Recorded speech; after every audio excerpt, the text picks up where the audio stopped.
Bonsoir tout le monde, bienvenue dans le Web Journal de Radio-Québec, édition du 9 novembre 2025 qui est en train de bientôt disparaître. Peut-être comme la civilisation occidentale si on laisse les choses se produire parce que, encore une fois, on est sur le bord du précipice. On va parler aujourd'hui de l'élection de Zohran Mamdani, ce maire musulman de New York.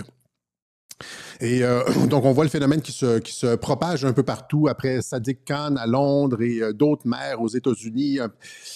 Il y a de plus en plus de ces... je veux dire, c'est sûr, on fait rentrer des millions et des millions de personnes et ils ont le droit de vote et donc on leur donne la citoyenneté à part entière et évidemment qu'ils vont avoir un pouvoir démographique et qu'ils vont changer les choses et puis... mais il y a péril dans la demeure parce que si on ne fait rien, et là aujourd'hui ça va être une prise de conscience sur ce qu'on a à faire, je propose deux modèles, le modèle japonais versus le modèle suédois. Et donc il y a aussi un autre clivage, une autre option qu'on pourrait présenter, c'est soit l'islam ou l'automation. On peut soit continuer à ouvrir les frontières, faire entrer le tiers-monde et tiers-mondiser notre économie et tout ça, où on peut se diriger vers l'automation avec l'IA, etc., et avoir un modèle plus, oui, encore une fois, comme le Japon, donc un modèle où ils ont décidé de ne pas remplacer leur population, préserver leur culture, et plutôt y aller avec l'automation, des robots, des trucs comme ça, pour combler, et ça, c'est la voie du futur. Donc, on a le choix entre soit rester dans le tiers-monde, en faisant venir une immigration du tiers-monde pour continuer, maintenir des emplois du tiers-monde, des emplois à faible... je veux dire, pour éviter de faire le saut technologique, où on peut faire le saut technologique et ouais, avoir des routes un peu moins encombrées. Je veux dire, au lieu de faire entrer des centaines de milliers de personnes par année à Montréal, ben, c'est sûr qu'il y a de la congestion dans les transports en commun, sur les routes, partout, dans les hôpitaux, les services, et tout s'effondre, on n'est pas capable de payer pour ça, il faut s'endetter. Ou on pourrait faire des investissements en technologie pour s'en sortir par le haut au lieu de s'effondrer. Mais l'objectif, c'est l'effondrement. Hein. J'en ai déjà parlé dans plusieurs webjournaux, c'est-à-dire que c'est ce qu'on... il y a un livre là-dessus qui s'appelle L'effondrement des sociétés complexes.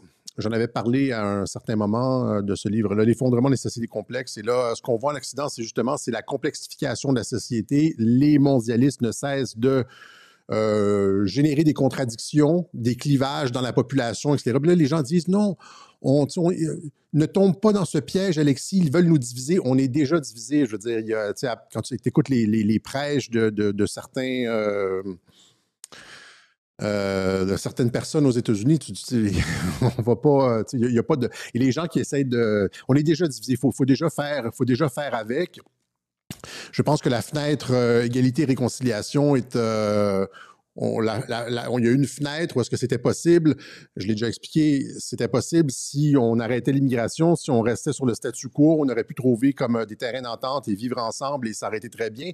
Et pointer du doigt les personnes qui essayaient de nous monter les uns contre les autres. Mais là, on est comme 15 ans plus tard et je veux dire, la démographie change et on est en train de tout perdre. Et donc, il faut à un moment donné... oui, c'est ça. Disons que la fenêtre disparaît très rapidement et il faut prendre acte des changements démographiques et faire pression sur nos politiciens pour que ça cesse. Le Web Journal-là va dans ce sens-là. C'est-à-dire, oui, il était un peu alarmiste, contrairement au dernier Web Journal où est-ce que je disais non à la peur, c'est-à-dire que pour un certain nombre de choses, on n'a pas à avoir peur.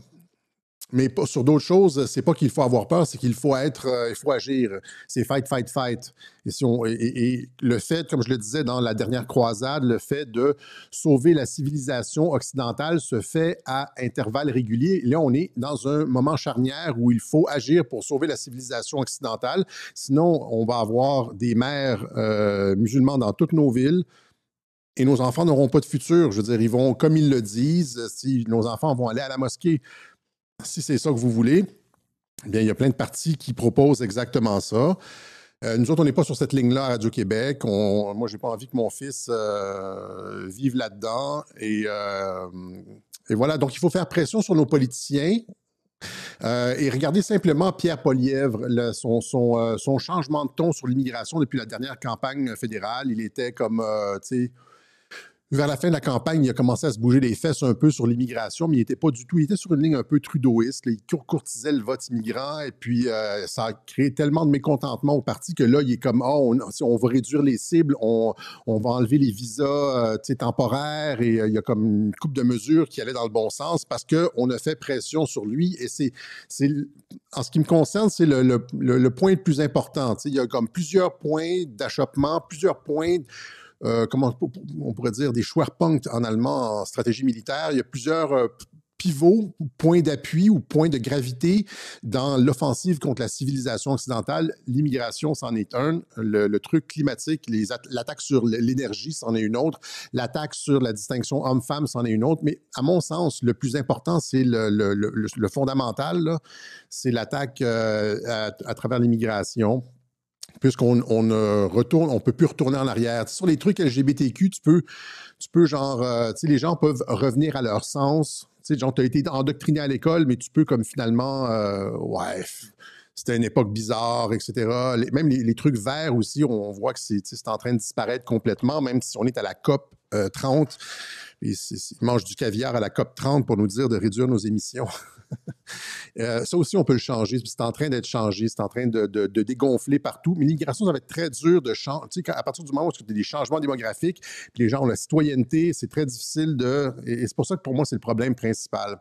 Et c'est pour ça qu'on en parle souvent à Radio-Québec, parce qu'on est en train de détruire la civilisation occidentale et la remplacer par une autre civilisation. Donc, et